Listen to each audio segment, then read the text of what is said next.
Hadis ke-38.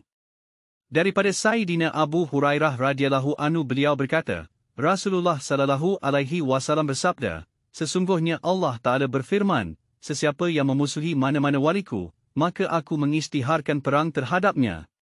Tiada perkara yang hamba-Ku lakukan untuk menghampirkan dirinya kepadaku yang lebih aku sukai daripada perkara yang aku fardukan kepadanya.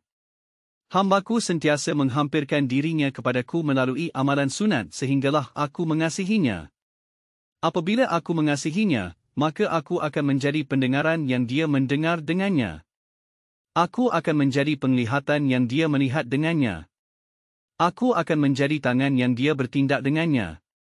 Aku akan menjadi kaki yang dia berjalan dengannya.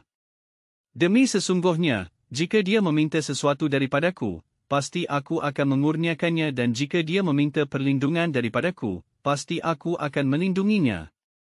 Hadis ini diriwayatkan oleh Imam Al-Bukhari. Pengajaran hadis.